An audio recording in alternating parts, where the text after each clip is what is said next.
Hello guys, today to bring you my new deck profile. I have been recently testing out the Android 17 and 18 leader, and there's been a lot of hype surrounding the Cell deck. So this is a list that me and my buddy have been working on.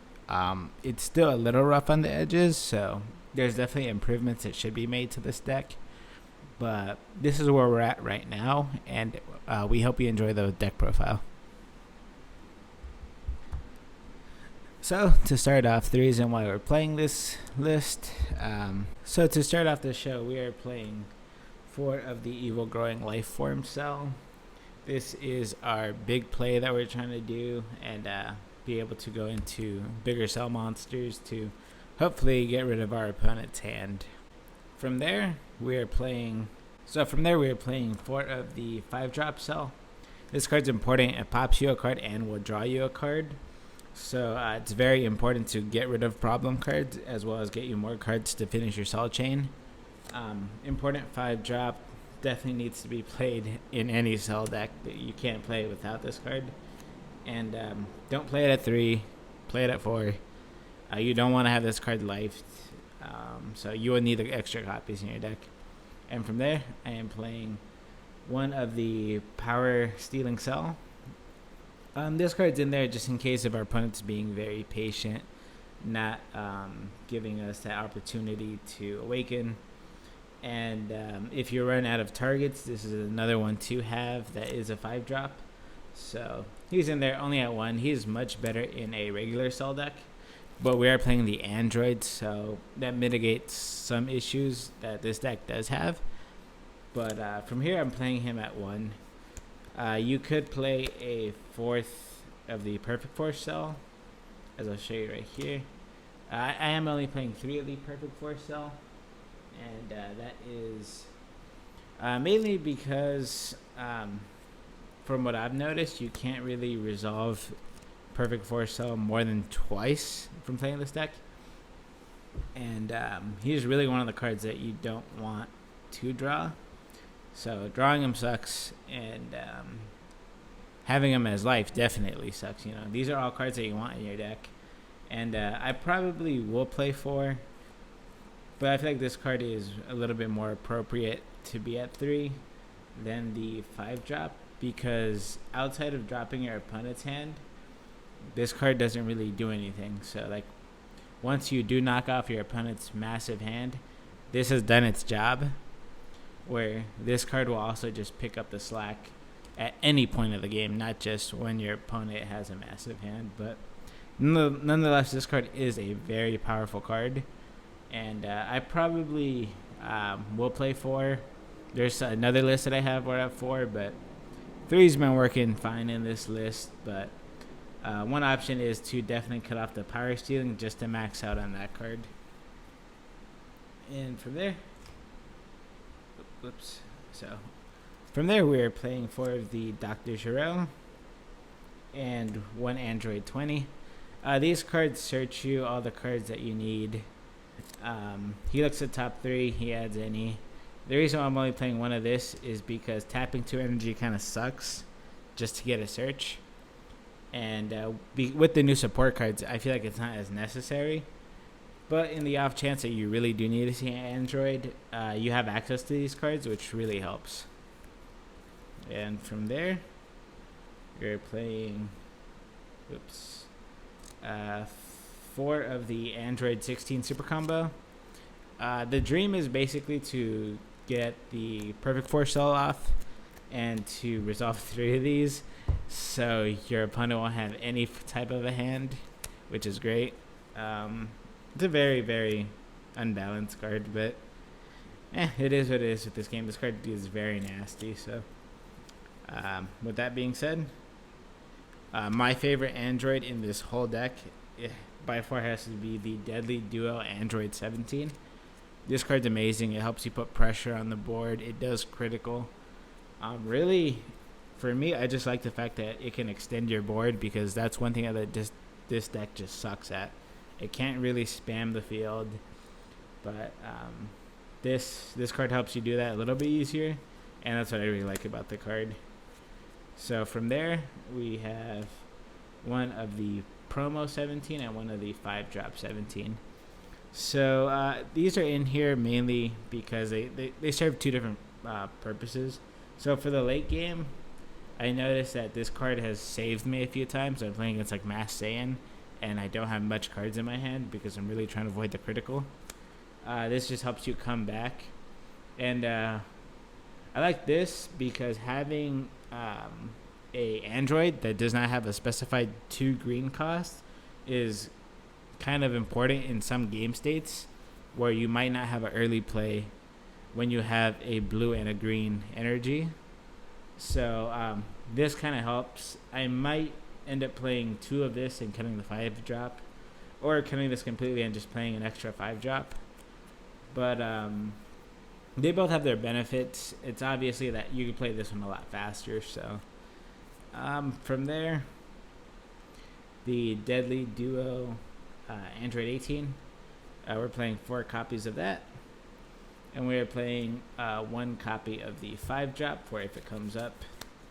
The Android 18, it's pretty balanced. For the most part, you're going to want to get the combo off with Android 17, or just use it off for the cell chain. And from there, the reason why I'm playing less Dr. Giroux than the 3 and 4 count is because I am maxing out on 4 of the Create Android.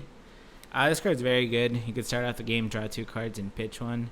Just being able to see more cards, see more of your negates, more of your combo pieces is really important. So, in my eyes, I'd rather play this than Dr. Giroux, which takes 2 energy rather than 1. So, from there, for the black cards, we are playing 2 of the Time Patrol Trunks.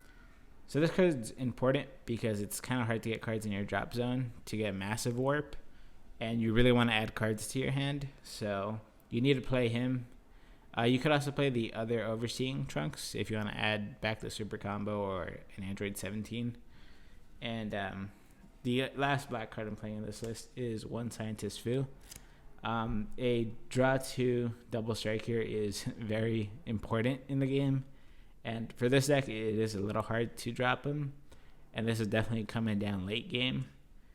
But either way, it's important. Drawing 2 is very important in this game. And being able to put that pressure on your opponent is very helpful for this deck. And one of the things that I've been testing out for this deck list was playing a small blue engine. And the reason why we're opting to play a blue engine is because it gives this deck a defensive option, where with the mono green or the red version, you really don't get that.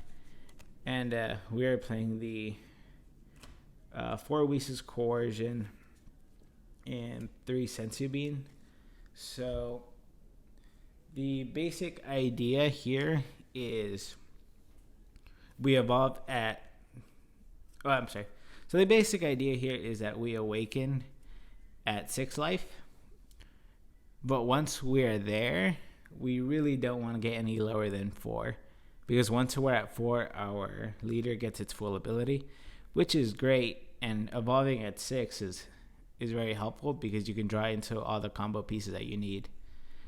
But from there, what does your deck do? And this is where these cards come into play, because when you're playing against Mecha Frieza or Super Saiyan 3 Goku or Mass Saiyan, those decks are very aggressive. And this deck runs into the problem of, okay, I made my board, but my opponent could still potentially game me.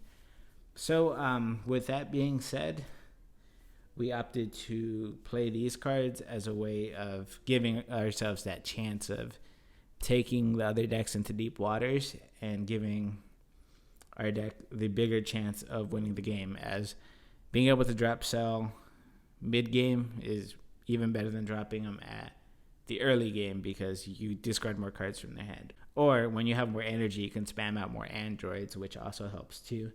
And these cards are just the most defensive cards in the game. They really help the deck out, since, again, most of the decks are really aggressive right now. And if they're not awakening you at 6 life, then you're going to have a lot of time to get to your Cell combo anyway, which that'll just buy you the time also. And once you are awakened, you're going to be taking the 2 from your drop zone. I'm sorry. You're going to be taking 2 from your life, awakening, drawing 2, and gaining effects in the process. So, like, this leader, I felt like was just my favorite out of the bunch of Android leaders that we have available to us. And that's why we were considering playing the blue package, because once we're taking the hits, we're getting a lot out of it. But once we want to play defensively, we have that option with these cards. And along with that, the final 2 cards on the deck list are Yajirobe. Once again, another defensive card. That's the only purpose of why we're even bothering playing with the blue engine. And Yajirobe is just the best blocker that blue has. In this list, it is a little harder to play, unlike in a Super Saiyan 3 list where you drop this and get 3 energy back. But sometimes when you don't have access to Senzu Bean or Whisa's Coercion, then you need to still defend yourself, and Yajirobe helps us doing that. So this is like the best blue blocker, as your opponent is going to be less than likely to attack with their King Vegetas or their Jirins or any other really important battle monster they want to, because this card just get rid of it. So this card is very iffy in my opinion in this list, but it's been very 50-50 for me. The blocking definitely helps, but sometimes it's just not the best option, if I had to be honest. But this is the list that we've been working on. We hope you liked the video. Once again, this is the Andriod 17 deck profile, and would love to hear some suggestions in the comments about how I can make this deck better.